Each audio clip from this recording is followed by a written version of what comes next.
तो बच्चों, हम पढ़ रहे थे भारत में खाद्य सुरक्षा, जिसमें हमने लास्ट वीडियो में जाना था बफर स्टॉक के बारे में। तो आपको याद तो हो गया होगा, आपने अपनी कॉपी में भी नोट कर लिया होगा। एक बार फिर रिवाइज कर लेते हैं कि बफर स्टॉक क्या होता है। भारत सरकार भारतीय खाद्य निगम को ये कार्य देती है कि वो खाद्यान्न, गेहूँ, चावल आदि को किसानों से अधिप्राप्त, जो भी गेहूँ, चावल और खाद्यान्न होते हैं, उसको क्या कर लेती है, भंडार कर लेती है, इकट्ठा कर लेती है। उसे ही हम कहते हैं बफर स्टॉक। और ये बफर स्टॉक बनाने का उद्देश्य क्या है, ताकि कि जो भी गरीब हैं, प्राकृतिक आपदा से ग्रसित लोग हैं, या फिर जिनकी फसलें खराब हो चुकी हैं, उन तक खाद्यान्न पहुंचाना, और वो भी किस पर, निर्गम कीमत अर्थात बाजार कीमत से कम कीमत पर। और न्यूनतम समर्थन कीमत के बारे में हमने जाना था कि सरकार जिस कीमत पर किससे किसानों से ये खाद्यान्न खरीदती है, उसका अनाउंसमेंट कब कर देती है, वो बुवाई से पहले ही कर देती है, जिसे कि हम न्यूनतम समर्थन कीमत कहते हैं। और ये किस लिए करती है, ताकि कि किसान इन फसलों को उत्पादित करने के लिए प्रोत्साहित हों। ठीक है, ये बफर स्टॉक था। फिर इसके बारे में हमने देखा था कि बफर स्टॉक तो हो गया, लेकिन उसे सरकार की जिम्मेदारी होती है कि सभी लोगों तक पहुंचाया जाए। तो इसके लिए क्या आती है, सार्वजनिक वितरण प्रणाली, पब्लिक डिस्ट्रीब्यूशन सिस्टम, जिसके बारे में हम जानेंगे इस वीडियो में। तो आइए देखते हैं कि क्या होता है पब्लिक डिस्ट्रीब्यूशन सिस्टम। तो हमने जाना था कि जो FCI है, भारतीय खाद्य निगम है, इसका कार्य क्या होता है, बफर स्टॉक करना। स्टॉक कर लिया, स्टॉक करने के बाद वो राशन डीलर्स होते हैं, उनको वो सामग्री पहुंचाती है, जहां से वो सभी सामग्री किसको वितरित की जाती है, जो गरीब लोग हैं। इसमें वितरित तो सभी को की जाती है, लेकिन सबके लिए कीमतें क्या होती हैं, अलग अलग होती हैं, जो हम आगे के वीडियो में जानेंगे। तो सार्वजनिक वितरण प्रणाली, पब्लिक डिस्ट्रीब्यूशन सिस्टम, बहुत इंपॉर्टेंट टॉपिक है, इसे आपको याद रखना है। और सबसे अच्छी बात है कि आप इसको अपने डे टू डे लाइफ में भी देखेंगे। आपके आसपास बहुत सारी राशन की दुकानें होंगी, जहां पर आपने लोगों को देखा होगा कि फिक्स मंथ के एक फिक्स डेट पे अलग अलग लोगों को अनाज मिलता है, तो वो जाते हैं, कार्ड्स होते हैं इसके लिए। याद है या नहीं याद है? नहीं तो अपने मम्मी पापा से पूछिए, वो ज़रूर बता देंगे कि सभी घरों में एक राशन कार्ड होता है, और वहाँ उसके जरिए क्या मिलती हैं, खाद्यान्न मिलता है।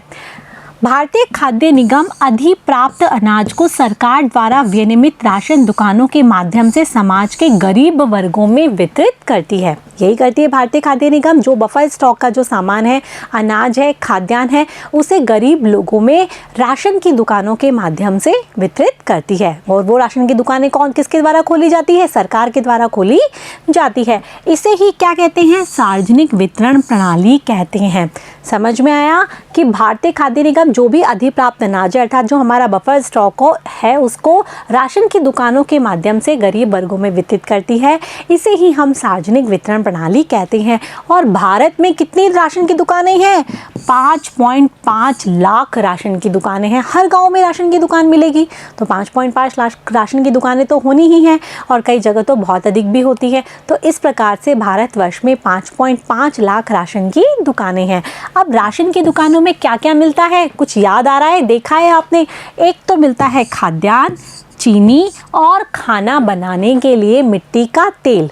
समझ में आ रहा है कि राशन की दुकानों पर खाद्यान्न, चीनी और मिट्टी का तेल, ये सारा सामान मिलता है किस पर, बाजार कीमत से कम कीमत पर। ये तो बहुत इंपॉर्टेंट चीज़ है, कम कीमत पर मिलता है, क्योंकि सरकार के द्वारा दी जाने वाली व्यवस्था है ये। तो यहाँ पर ये तीनों सामग्री मिलती है। राशन की दुकानों को उचित दर वाली दुकानें भी कहते हैं। यहाँ चीनी, खाद्यान्न और खाना बनाने के लिए मिट्टी का तेल बाजार कीमत से कम कीमत पर लोगों को बेचा जाता है। समझ में आ रहा है कि इसे क्या बोलते हैं हम, फेयर प्राइस शॉप, उचित दर वाली दुकान। क्यों? क्योंकि यहाँ पर जो भी सामान मिलता है वो कैसा होता है, उचित दर, अर्थात बाजार कीमत से कम दर पर मिलता है। उचित सामग्री लोगों को मिलती है कम दर पर। समझ में आया? और क्या क्या मिलता है हमने बात कर ली, खाद्यान्न, चीनी और खाना बनाने के लिए मिट्टी का तेल। यहाँ पर ये सारी चीज़ें लोगों को बेची जाती हैं। राशन कार्ड रखने वाला कोई भी परिवार प्रति माह इसकी अनुबंधित मात्रा निकटवर्ती राशन की दुकान से खरीद सकता है। अब यहाँ से सामान खरीद कौन सकता है? जिसके पास राशन कार्ड हो, और राशन कार्ड होने के बावजूद भी ऐसा नहीं कि तुम्हारा मन करे उतना ही खरीद लो, जिसमें अनुबंधित मात्रा होती है। जैसे 35 किलोग्राम अनाज हो गया, 5 किलोग्राम चीनी हो गई, 5 लीटर क्या हो गया, मिट्टी का तेल हो गया। तो इस तरीके से अनुबंधित मात्रा जो कि सरकार गाइडलाइंस जारी करती है कि इतनी मात्रा मिलेगी, तो वही मात्रा वहाँ से मिल सकती है, इससे ज़्यादा नहीं, इससे कम नहीं, और वो भी कैंडिडेट वाइज डिसाइड होती है। तो कोई भी व्यक्ति जिसके पास राशन कार्ड है, राशन कार्ड के बारे में हम आगे जानेंगे, तो वो इसकी एक अनुबंधित मात्रा खाद्यान्न की, चीनी की और मिट्टी के तेल की किसी भी नहीं मतलब अलॉटेड होती है कि इस एरिया की ये राशन की दुकान है, तो वहाँ पर जाकर ये सब खरीद सकते हैं बाजार कीमत से कम कीमत पर। इसीलिए इसे क्या कहते हैं? उचित दर वाली दुकान, फेयर प्राइस शॉप। ठीक है बच्चों, आगे के लिए हम देखते हैं राशन कार्ड के प्रकार। मैंने आपको बताया था कि सभी जो फैमिली है उनका एक राशन कार्ड होता है जिसमें सभी के नाम मेंशन होते हैं कि इस घर में ये लोग हैं, और उसी के हिसाब से डिसाइड होता है कि इनको कितना गेहूं मिलेगा, कितना चावल मिलेगा। अब इसमें भी 3 तरह के राशन कार्ड होते हैं। एक राशन कार्ड तो उन लोगों के लिए होते हैं जो कि निर्धनता रेखा से भी नीचे है। जैसे हमारी ये निर्धनता रेखा है, ठीक है, उसमें एक तो निर्धनता रेखा से नीचे है और एक निर्धनता रेखा से बहुत नीचे है। ठीक है, मतलब गरीबों में भी गरीब, तो एक तो उनका होता है, एक होता है निर्धनता रेखा से नीचे वाले लोगों का, और एक होता है निर्धनता रेखा से ऊपर वाले लोगों का। तो इसी के आधार पर 3 प्रकार के राशन कार्ड होते हैं। निर्धनों में भी निर्धन लोगों के लिए उसको हम बोलते हैं अंत्योदय कार्ड, मतलब निर्धन में भी बहुत अधिक निर्धन लोग जिसके लिए होता है अंत्योदय कार्ड। फिर होता है निर्धनता रेखा से नीचे, बिलो पॉवर्टी लेवल, अर्थात बीपीएल कार्ड। निर्धनता रेखा से नीचे वाले लोगों के लिए क्या होता है? BPL card, below poverty level. ठीक है, और अन्य लोग जो कि निर्धनता रेखा से ऊपर होते हैं उनके लिए होता है अबो पॉवर्टी लेवल, एपीएल कार्ड। समझ में आ गया? तो राशन कार्ड 3 प्रकार के होते हैं, निर्धनों में भी निर्धन अंत्योदय कार्ड, निर्धनता रेखा से नीचे वाले बीपीएल कार्ड, और निर्धनता रेखा से ऊपर वालों के लिए होता है एपीएल कार्ड। अब इन तीनों लोगों राशन कार्ड को विभाजित करने का मकसद क्या है? क्योंकि निर्धनों से भी निर्धन अर्थात बहुत निर्धन लोग हैं, तो उनको बहुत कम प्राइस में जो खाद्यान्न और चीनी ये मिलते हैं। निर्धनता रेखा से नीचे वालों को उससे थोड़ी से अधिक प्राइस में मिलते हैं, और जो एपीएल है उनको और अधिक प्राइस में क्या मिलते हैं? राशन कार्ड के जरिए राशन मिलता है। तो ये सरकार की व्यवस्था है ताकि कि जो बहुत गरीब लोग हो उनका कल्याण हो सके। यदि सबको बराबर भी देगी तो सरकार को लॉस भी होगा, जबकि एपीएल वाले लोगों को तो जरूरत नहीं है, लेकिन फिर भी सरकार इनको बाजार कीमत से कम कीमत पर राशन उपलब्ध करवाती है, और जो बहुत गरीब लोग हैं उनको करवाती है बहुत ही माइनर कीमत पर। समझ में आ गया सबको ये कि राशन कार्ड क्या होता है? अब आगे देखते हैं कि भारत में राशन की शुरुआत हुई कब। तो भारत में राशन की शुरुआत हुई बंगाल के अकाल से। जब बंगाल का अकाल हुआ तो भारतवर्ष को धक्का लगा। 1943 में हमने पढ़ा था ना, 30 लाख लोग मारे गए थे। तो अकाल की वजह से सरकार को ये लगा कि इस तरीके से यदि और कभी अकाल पड़ा तो हमारे भारतवर्ष को तो बहुत नुकसान होने वाला है, बहुत सारे लोग मरने वाले हैं। तो सरकार को लगा कि नहीं, हमें कुछ ऐसी व्यवस्था करनी चाहिए जिससे कि कोई भी व्यक्ति भूखा ना मरे और भूखमरी ना फैले। तो उसके लिए सरकार ने राशन व्यवस्था की शुरुआत की 1940 से। अब ये थोड़ी सी शुरुआती हुई थी, मतलब कम तरीके से होने लगा था ये। फिर हरित क्रांति से पूर्व, ये भी देख लेना, हरित क्रांति से पूर्व भी हमारे भारत देश में खाद्य संकट आया था। तो उससे 60 के दशक के दौरान इस राशन प्रणाली को पुनर्जीवित किया गया। राशन तो शुरुआत तो हो चुकी थी, लेकिन वो राशन प्रणाली शुरुआत होकर थोड़ी सी ख़त्म होने लगी। तो 1960 के दशक के पूर्व इसको पुनर्जीवित किया गया कि लोगों तक क्या पहुंच सके, राशन सामग्री पहुंच सके। अब इसके बाद है 1970 के दशक के मध्य जो एनएसएसओ है, हमने पढ़ा था ना, नेशनल सर्वे संगठन। तो ये की रिपोर्ट के अनुसार खाद्य संबंधित 3 महत्वपूर्ण अंतक्षेप प्रारंभ, जब इसकी रिपोर्ट आई एनएसएसओ की तो उसमें देखा गया कि भारत में तो बहुत सारे गरीब लोग हैं। तो उसके लिए हमने निर्धनता एक चुनौती पढ़ा था, उसमें हमने सारी चीज़ें देखी थी ये। तो उसमें हमने जाना था कि बहुत सारे लोग गरीब है, तो सरकार ने क्या किया, गरीबी उन्मूलन के लिए बहुत सारे कार्यक्रम चलाए, जिसके बारे में हम पिछले वीडियो में पढ़ चुके हैं। तो 3 अंतक्षेप महत्वपूर्ण कार्यक्रम प्रारंभ किए। एक तो है सार्वजनिक वितरण प्रणाली, जो तो पहले ही चल चुकी थी, लेकिन इसे और अधिक मजबूत किया गया। इसके बाद चलाई एकीकृत बाल विकास सेवाएं, जो कि 1975 में चलाई। जो बच्चे होते हैं उनको न्यूट्रिशन फूड नहीं मिल पाता, वो कुपोषण के शिकार हो जाते हैं, तो उसके लिए एकीकृत बाल विकास योजनाएं चलाई गई। इसके बाद तीसरी चलाई काम के बदले अनाज योजना, मतलब हमने ये भी पढ़ा था 1977-78 में आरंभ हुई थी, जबकि ये कब हुई थी? 1975 में।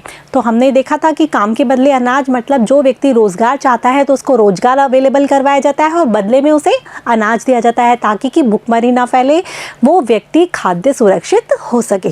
ठीक है, तो ये तीनों कार्यक्रम 1970 के दशक के मध्य चलाए गए, जब एनएसएसओ के क्या आए, आंकड़े आए, और उसमें देखा गया कि भारत में बहुत सारे लोग क्या हैं, खाद्य असुरक्षित हैं और भुखमरी के शिकार हैं। तो ये तीनों कार्यक्रम आप लोगों को याद रहेंगे। इसके बाद वर्तमान में अनेक गरीबी उन्मूलन कार्यक्रम चल रहे हैं। हमने पढ़े थे पिछले वीडियो में, तीसरे चैप्टर में पढ़े थे ना, निरंतरता एक चुनौती। बहुत सारे कार्यक्रम चल रहे हैं। तो अधिकतर ग्रामीण क्षेत्रों में अंत्योदय अन्न योजना, अन्नपूर्णा योजना, काम के बदले अनाज योजना, सारे पढ़े थे नहीं हमने, रोजगार सृजन कार्यक्रम। तो ये सारे गरीबी उन्मूलन कार्यक्रम जो कि विशेषकर कहाँ चलाए गए? गांव में, क्योंकि गांव में गरीबी का स्तर बहुत अधिक है। इनमें स्पष्ट रूप से घटक खाद्य भी है, जहाँ सार्वजनिक वितरण प्रणाली, दोपहर का भोजन आदि विशेष रूप से खाद्य की दृष्टि से सुरक्षा के कार्यक्रम है। दोपहर का भोजन हमने पढ़ा था कि स्कूलों में चलाया जाता है, मिड डे मील कार्यक्रम। पढ़ा था नहीं पढ़ा था? कुछ याद कीजिए, वरना वीडियो देखिए, 3rd चैप्टर के आपको याद आ जाएगा कि दोपहर का भोजन स्कीम क्या होती है। कि विद्यालय में बच्चों का स्तर जो है, उनका नामांकन स्तर बनाए रखने के लिए, उनको रिटेन करने के लिए क्या दोपहर का भोजन दिया जाता है, ताकि उनमें पोषण का स्तर भी सुधार हो सके। तो ये सब खाद्य सुरक्षा के कार्यक्रम हैं, सार्वजनिक वितरण प्रणाली, दोपहर का भोजन, ताकि कि हमारे भारतवर्ष में लोगों को खाद्य के रूप से सुरक्षित किया जा सके। रोजगार कार्यक्रम गरीबों की आय में बढ़ोतरी कर खाद्य सुरक्षा को बड़ा योगदान करते हैं। हमने लास्ट वीडियो में जाना था ना, पिछले चैप्टर के, कि रोजगार कार्यक्रम जो भी है, काम के बदले रोजगार योजना, मनरेगा, ये सारी रोजगार योजनाएं पढ़ी थी कि रोजगार से ही क्या होता है, खाद्य सुरक्षा होती है। क्योंकि व्यक्तियों को यदि रोजगार उपलब्ध कराया जाएगा तो उनके पास आय के स्रोत होंगे, तो वो अपने लिए भोजन खरीद पाएंगे और वो खाद्य रूप से सुरक्षित हो पाएंगे। तो ये सारी योजनाएं जो चलाई जाती हैं वो किस पे बेस्ड होती हैं? रोजगार पे। जैसे हमने पढ़ा था ना, काम के बदले, अभी पढ़ा था हमने, काम के बदले खाना है, भोजन है, वो योजना। तो ये सब सारी चीज़ें हैं वो इसलिए चलाई गई हैं ताकि कि भारतवर्ष का सभी लोग हैं वो खाद्य सुरक्षित हो सके, कोई भी व्यक्ति भूखा ना सोए, कोई भी व्यक्ति भूखमरी का शिकार ना हो। ठीक है बच्चों, तो अभी हमने आज क्या जाना, सार्वजनिक वितरण प्रणाली के बारे में जाना कि सरकार किस तरीके से जो खाद्यान्न है, स्टॉक है, उसको गरीब लोगों में वितरित करती है, जिसके बदले में बहुत कम कीमत लेती है, जिसे कि हम निर्गम कीमत कहते हैं। हमने पढ़ा कि राशन की सामग्री जो भी है, कौन कौन सी खाद्यान्न, चीनी या खाना बनाने के लिए मिट्टी का तेल, ये सब उचित दर की दुकान अर्थात राशन की दुकानों पर मिलता है, बाजार कीमत से कम कीमत पर। और देश भर में लगभग ऐसी 5.5 लाख दुकानें हैं। हमने जाना कि राशन कार्ड के कौन कौन से प्रकार होते हैं, ये राशन कार्ड किन लोगों को मिलते हैं।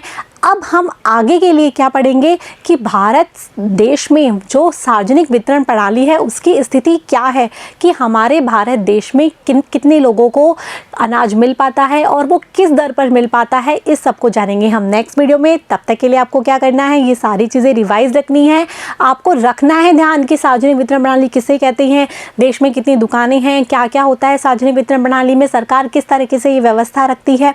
ठीक है बच्चों, तब तक के लिए मेरे साथ बने रहिए, पढ़ते रहिए, बढ़ते रहिए। Thank you.